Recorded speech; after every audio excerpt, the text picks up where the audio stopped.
Zihuatanejo, Mexico. May 3rd, 1975.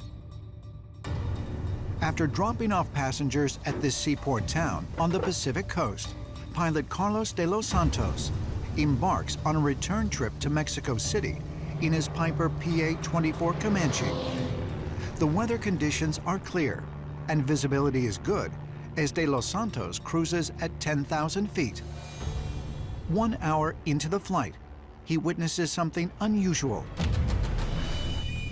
A gray, wingless object off the left side of his plane. And as he approaches Mexico City, he notices basically a small flying saucer just above his left wing. It's not as large as his aircraft, and he's flying a fairly small aircraft, and he's like, what is this? And then he looks over to his right, and he sees another one. And then he looks ahead of them, and there's one coming at him. It goes below his aircraft, and he feels a bump under his aircraft. And he's scared out of his mind. Anyone would be. He then realizes that he's not really in control of his aircraft. His aircraft is moving in a way that seems to respond to these objects, not to him. He goes to move the yoke, and the yoke is moving on itself. The plane starts climbing to 3,000 meters. That's the ceiling of the Piper. If it climbs any further, it will stall out. He will lose control. The plane will fall out of the sky. He's actually becoming afraid because his cabin's not pressurized. You get to a certain altitude, he's going to have a hard time breathing. The theory is that the UFO that came under the plane took control of his plane. And the UFO's own magnetic envelope is lifting the plane higher and higher and higher. So Los Santos is in a panic. He's giving mayday calls.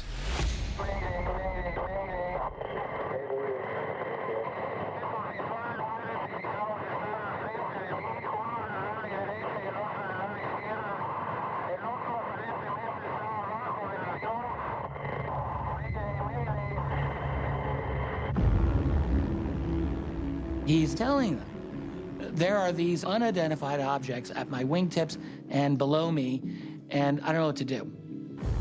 As the private plane races towards a mountainous area, the 3 UAPs disengage from Carlos's plane and veer off toward the Mount Popocatépetl volcano at lightning speed.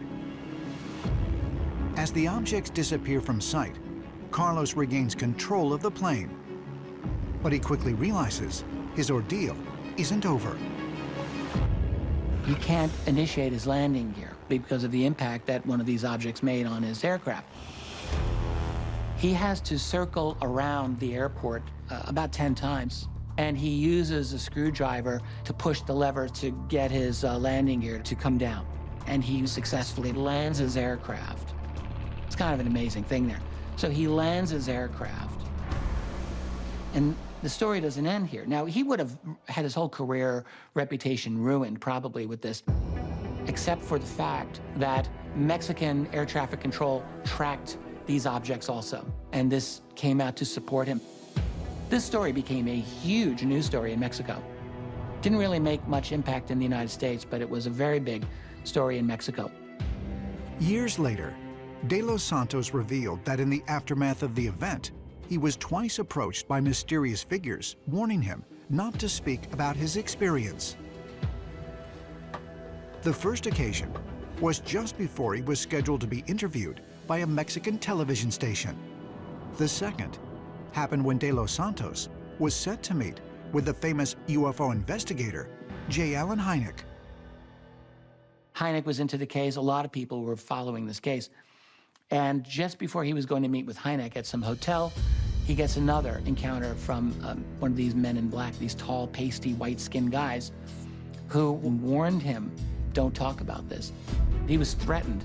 And he did actually stop talking about this for a little while after that, but as time went by, he's talked about it. It's just one of the most incredible aviation UAP stories that you're ever going to hear, and he got out of it alive. Pilot Carlos de los Santos, ultimately emerged from his harrowing mid-air encounter unscathed. But similar confrontations between civilian planes and UFOs have led to tragic consequences, including injuries, crashes, and even loss of life. Yucca Flat, Nevada, May 19, 1953. At 5:05 a.m., one of a series of nuclear tests under the umbrella codenamed Upshot Knothole is set off. Within seconds of the blast, a disc-shaped object is seen rapidly descending from the sky, headed south toward Las Vegas, then disappearing into the mountains. Just 2 days after this event, government officials secretly gathered a team of scientists for a curious assignment. They were to investigate the crash of an unidentified flying object on the outskirts of Kingman, Arizona, a city 175 miles south of the nuclear test site. There were 40 engineers that boarded a bus, and they took a long 3.5-hour ride from Phoenix to Kingman. When they got there, it was nighttime. There were MPs on all corners of the craft. It's about a 40-foot diameter disc-shaped craft that was perfectly intact. There wasn't a scratch on it. There were 4 beings associated with this craft, and they shipped it to Groom Lake. Groom Lake is the Area 51 region in Nevada. When Area 51 was just bare bones, they took the craft and the aliens out to that location in the middle of the Nevada desert because it was so remote. And around that, they built Area 51. Hidden within a ring of mountains deep in the Nevada desert, Area 51 is a top-secret military installation that has long been rumored to hold evidence of alien technology. And there are even stories that a special facility at Area 51 once held a survivor of the 1953 Kingman UFO crash, an alien entity known as J-Rod. J-Rod is an alien who allegedly worked at Area 51 over a period of years, and it was J-Rod's mission or duty to help reverse engineer technology that was apparently from the 1953 Kingman UFO crash. J-Rod was one of the crash survivors and worked directly with our own government. Captain Bill Uhouse, a former Navy pilot who later worked for the U.S. Air Force performing experimental testing on aircraft, was assigned to Area 51 in the mid-1960s. And he claims that he not only studied the craft that allegedly crashed in Kingman, Arizona, but also had direct contact with J-Rod. We had a long period of introduction into meeting, you know, an alien. And I called him J-Rod. That's the name that the linguist gave him. And he would talk, but he'd sound just like, if you spoke, he'd sound like you. You know, he's like one of the, you know, a parrot, you know, but he'd try and answer your question, you know. Basically, it was only engineering advice or science advice. There's also another whistleblower by the name of Dan Burish. And Dan Burish said that he was hired as a microbiologist to basically care for J-Rod, ensuring that he remained healthy. And this went on for years and years and years. According to Dan Burish and Bill Uhouse, J-Rod was housed in a special underground chamber at Area 51. And there have been numerous other accounts of extraterrestrials working with the United States government. There's a lot of stories that we've worked with the aliens at Area 51, or some say at a base nearby, kind of in the desert out there. And we've been working with them in underground labs, and they have been sharing information for us to enhance our technologies. Is it possible that the United States government has met with and worked with entities like J-Rod and other alien visitors since at least the 1950s. According to UFO researchers, there is evidence that extraterrestrials have not only been held at secret military bases, but have even met face-to-face with the commander-in-chief inside the walls of the Pentagon.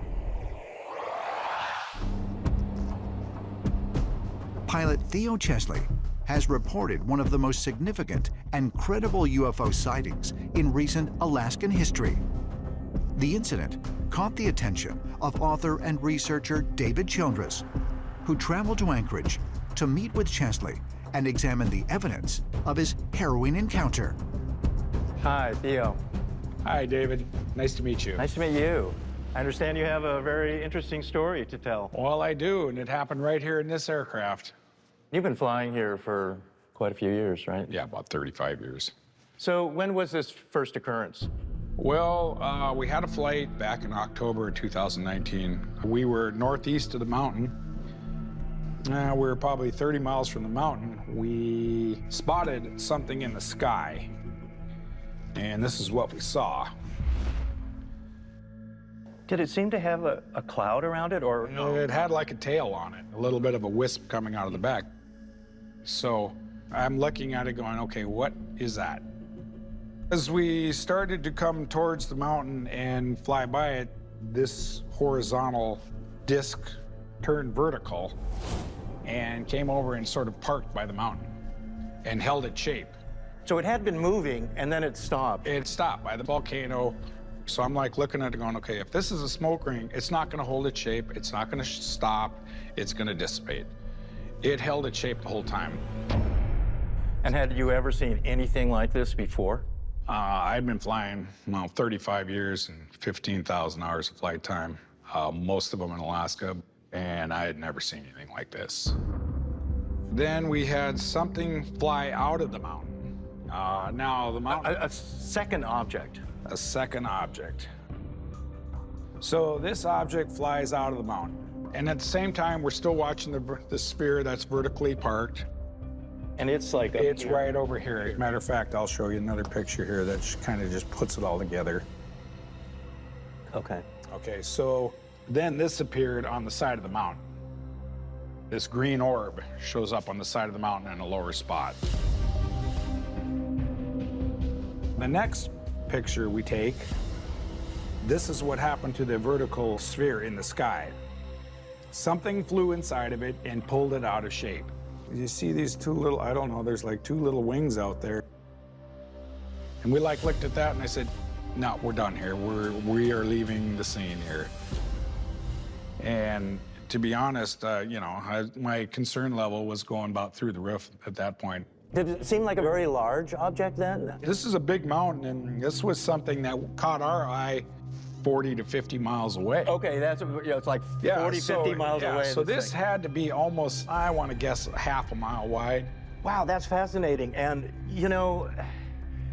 when it comes to UFO-type objects around volcanoes, that's a common thing.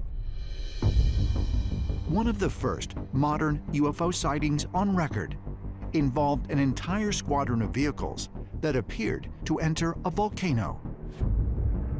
On June 24th, 1947, Kenneth Arnold was flying his private plane near Mount Rainier in Washington when he witnessed 9 disc-shaped objects move at an impossible speed across the horizon, then disappear into a nearby volcano called Mount Adams. There has been a lot of UFO sightings around volcanoes. And we've seen this in the Canary Islands, in Mexico, in South America. You have other places like, say, Mount Shasta. And we're seeing it in Hawaii, too, where UFOs are seen and there's a lot of activity. I mean, it definitely makes you wonder, okay, what's in this volcano? What is the attraction here? And the crazy thing is this was just the first occurrence. We had a second occurrence. Okay. 6 months later. I'm by myself in a different aircraft. And I looked out of my left window, and all of a sudden, there is a huge cloud formation that came out of nowhere.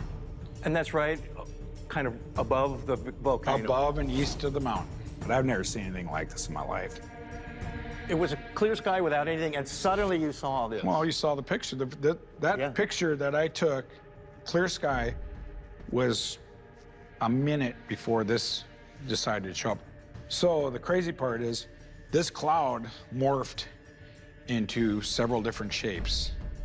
There looks like something black inside there, an object underneath this thing. Yeah. During the occurrence, I had the aircraft on autopilot, and the aircraft was flying straight and true. My route of flight took me back by the mountain again.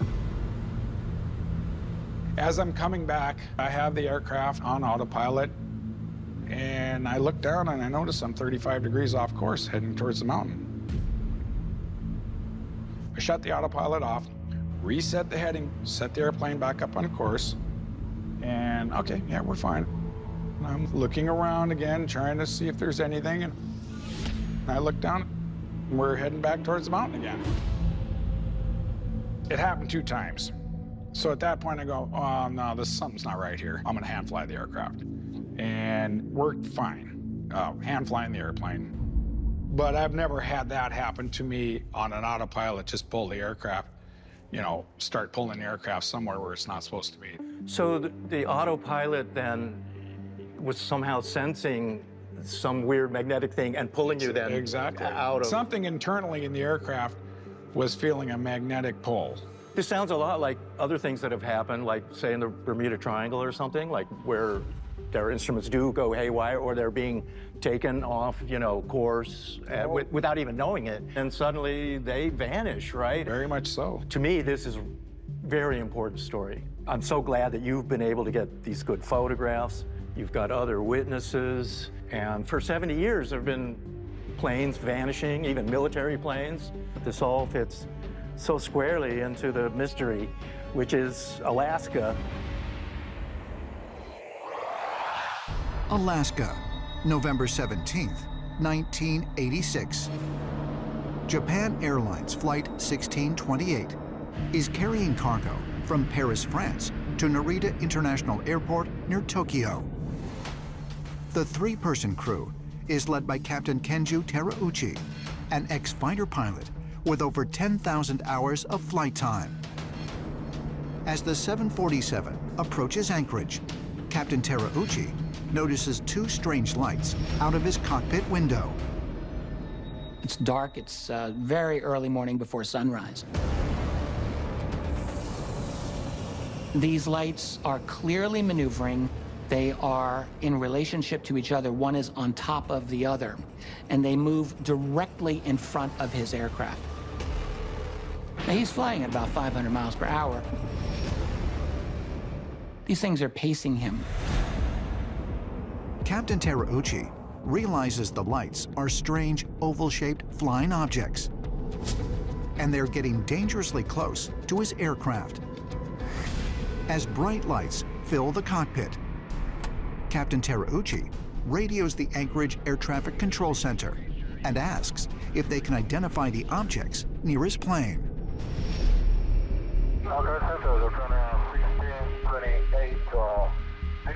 Traffic, 7 o'clock, Japan 1628 heavy, negative.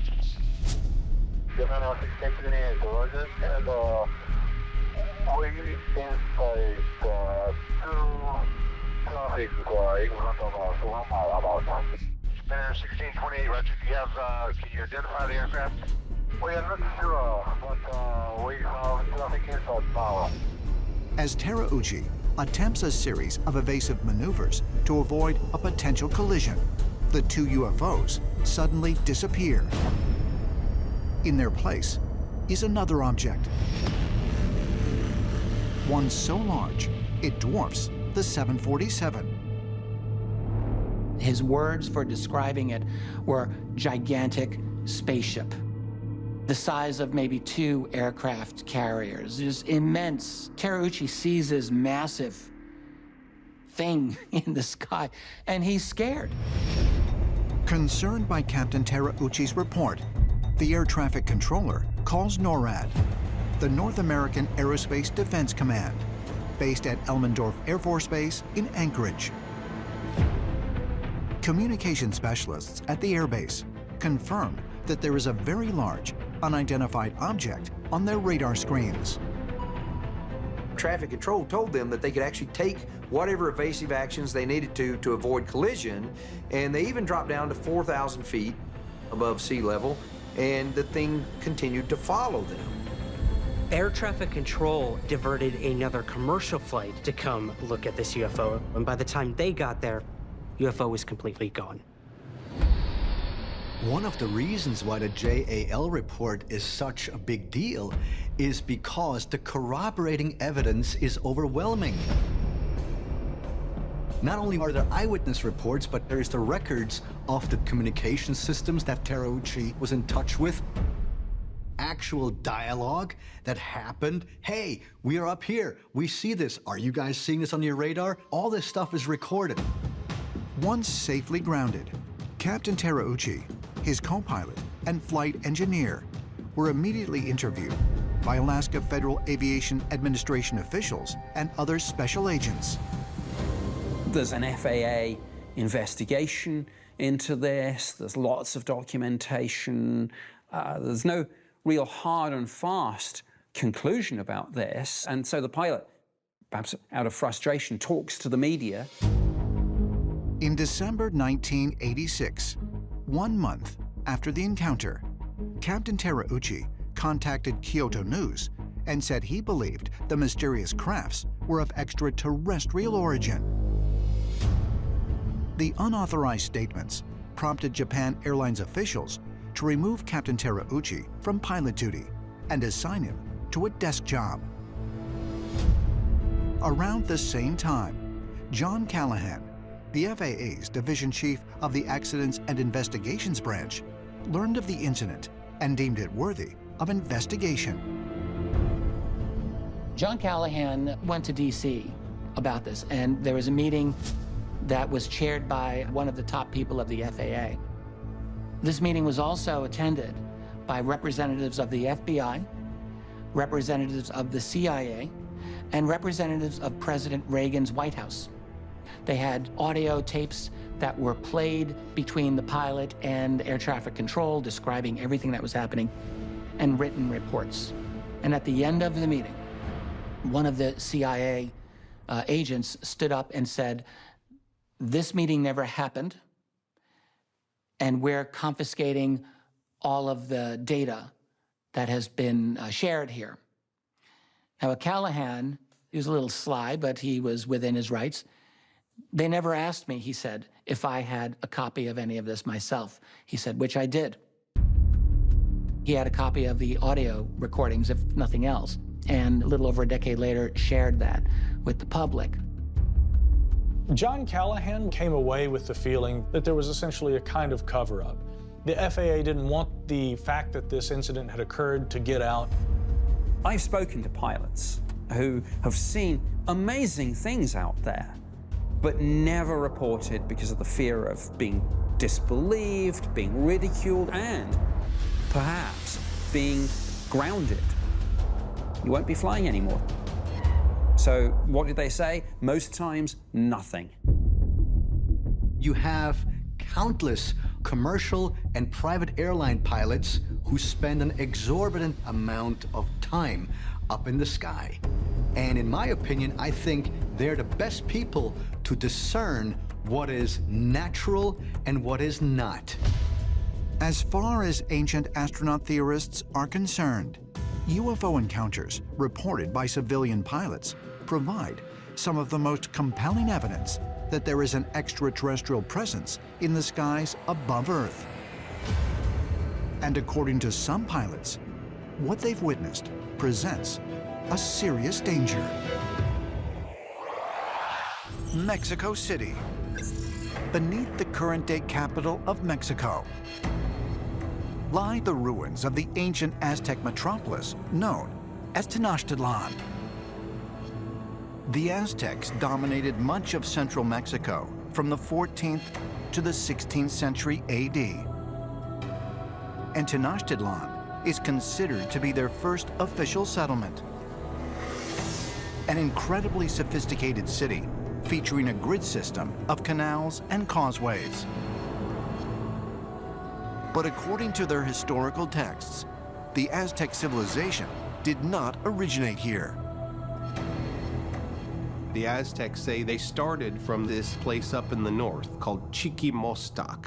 It was a cave, and inside that cave it had 7 different caverns. And there were said to be 7 different tribes. And the Aztecs say they were part of the 7 tribes that came from the 7 chambers of Chiquimostoc. While Chiquimostoc was once thought to be a mythological place, some scholars believe archaeological evidence suggests that it really did exist and is located at the site of the ancient pyramid complex known today as Teotihuacan. The place of 7 caves, we think maybe that has actually been located archaeologically at the site of the main temple of Teotihuacan, called the Pyramid of the Sun, which sits just north of the Valley of Mexico. Underneath it is actually a cave with 7 different spots that it extends out into. And that's where the Aztecs said their original ancestors came from. In the 16th century, Spanish chronicler Geronimo de Mendieta recorded the legends of the local native population. According to their accounts, the Aztec believed that they were fashioned by a group of stranded gods within these 7 caves. Mendieta wrote an account of Aztec legend. In this report, he describes a giant flint knife landing on the earth, and the earth was trembling and shaking as this enormous flint knife landed. Then some 1,600 gods disgorged from this thing, and they are responsible for launching Aztec civilization. The Aztecs talk about the many gods coming down to earth and creating humans. They create them out of bone, ash, and their own blood, and they make them somewhat in their own image, but they make them specifically so that they will honor them and they will serve them. All of a sudden, there is a description of a giant flint knife that descended from the sky, and somebody emerged out of it. One has to wonder whether or not our ancestors were witness to a landing of some type of a craft. If so, then the Aztec story suggests that at some point in our history, extraterrestrials created mankind. And something very strange was going on at Teotihuacan. Located just 30 miles northeast of Mexico City, the Teotihuacan complex encompasses nearly 8 square miles and is dated to the 1st century AD. It is the oldest and most sophisticated city of Mesoamerica, an area that extends from northern Mexico down through Central America. The civilization predated the Maya by at least 100 years. At its peak, it was said to have supported nearly 100,000 residents. It was also the largest city in the entire Western Hemisphere prior to the 15th century, and served as the major commerce and religious center for the region. The significance of Teotihuacan cannot be overstated. It is the Rome of Mesoamerica. The things that Teotihuacan did set the pattern for all other city-states after it. The central features of the complex are 2 large pyramids, known as the Pyramid of the Sun and the Pyramid of the Moon, as well as a temple dedicated to Quetzalcoatl, the feathered serpent. These structures stand alongside a thoroughfare referred to as the Avenue of the Dead. Over 200 smaller buildings, platforms, and pyramids are found adjacent to the avenue. And there are thousands of living quarters just outside the complex. But as incredible as Teotihuacan is, no one knows exactly who built this metropolis or what happened to its occupants. Teotihuacan, despite its size, has no hieroglyphs whatsoever. There are other cultures in Mesoamerica that were using writing systems. There's nothing like that at Teotihuacan. So we don't really have a clear history of what happened at Teotihuacan, and we can't really find evidence of their rulers. We don't know who were the original Teotihuacanos. We don't know where they came from. We do not know how they were able to develop a complete, huge, complex citadel in the middle of nowhere and able to sustain thousands of inhabitants. We have such a sophisticated site that embodies engineering principles, craftsmanship, art. Where did it originate? Where are the smaller versions of this? Well, we don't find any. So we don't have a progression, an evolution to show where this came from. So we have to ask, where did it come from? We become conditioned to look at these awesome works of stone architecture and think, oh, primitive people did that and they used primitive methods with primitive technology. But we have to rethink the fundamental assumptions and come to a greater and greater level of understanding that the technology required to build these artifacts, in fact, is greater than anything that they possessed.